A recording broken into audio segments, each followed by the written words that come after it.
I wanted to address what's been going around the Tweety pages, namely with the MSNBC segment that was making fun of Mitt Romney and his grandchild.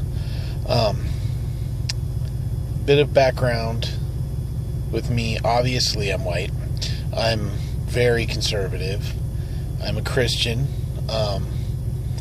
I don't agree with MSNBC. Don't agree with that segment. That was wrong. But I'm gonna open this up though by quoting a verse from Leviticus 19. It says, "Do not hate your neighbor in your heart, but rebuke him frankly, so that you will not share in his sin." So that's what I'm planning to do here. I came across it on twitchy.com, which aggregates tweets. And I like the page. I get a laugh out of it. But here's the thing. When I read the story, I went and I watched the segment. I went to her Twitter, as she was mentioned personally, as having apologized.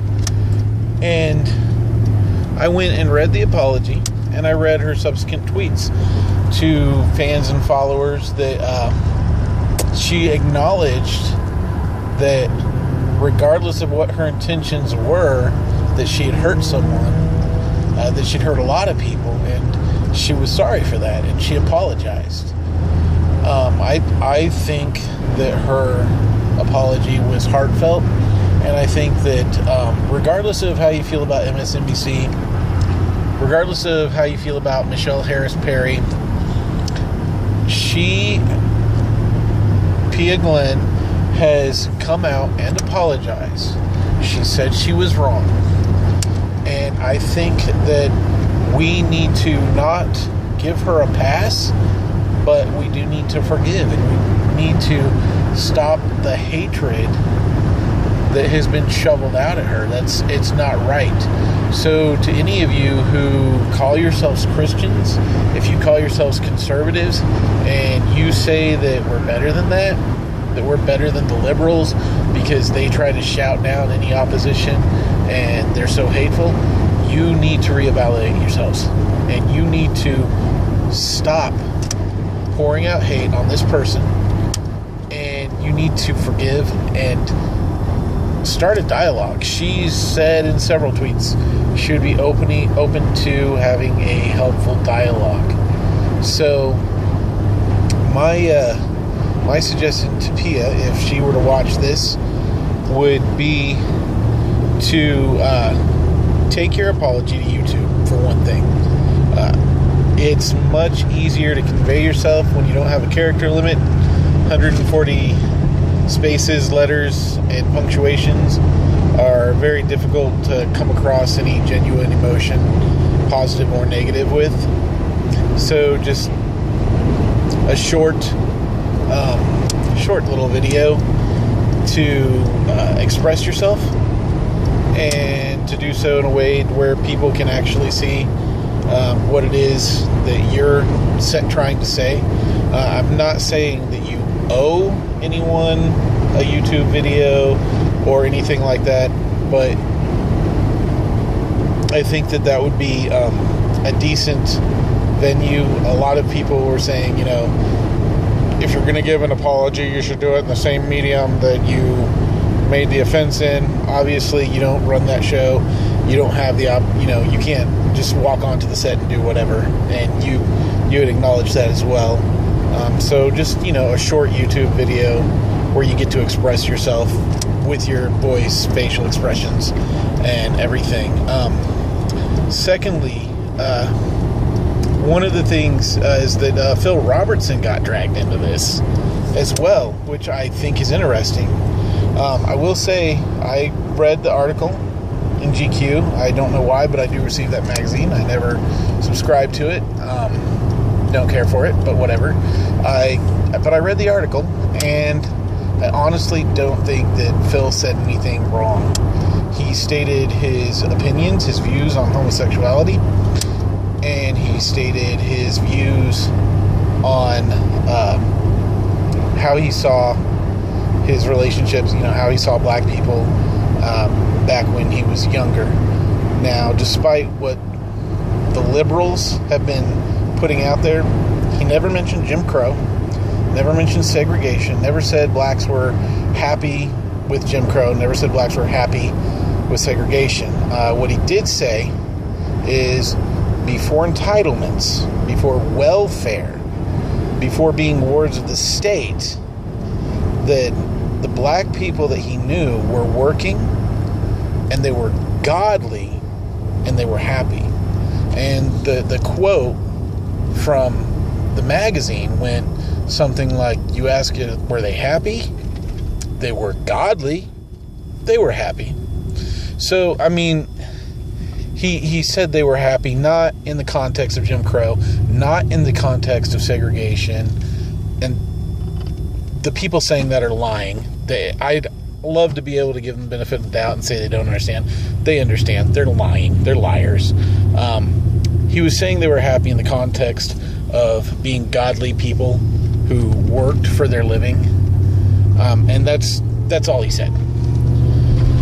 The reason I find it's interesting is because, much like Mitt Romney, Phil's family is a transracially adoptive family.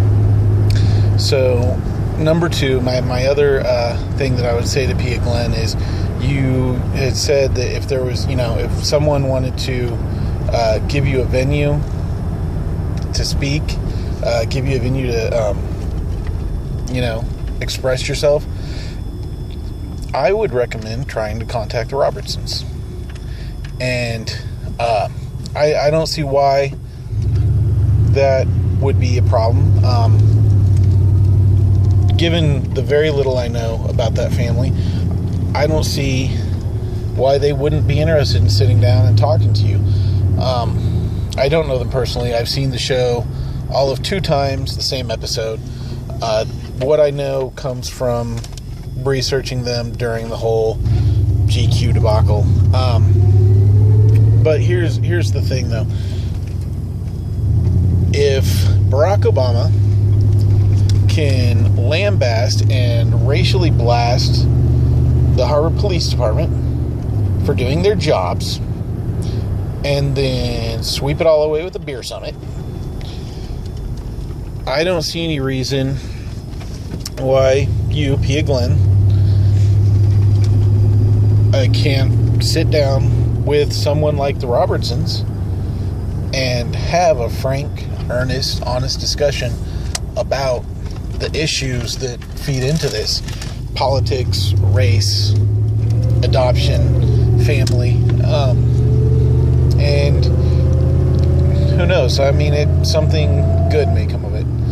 I do want to express my disheartening at all of the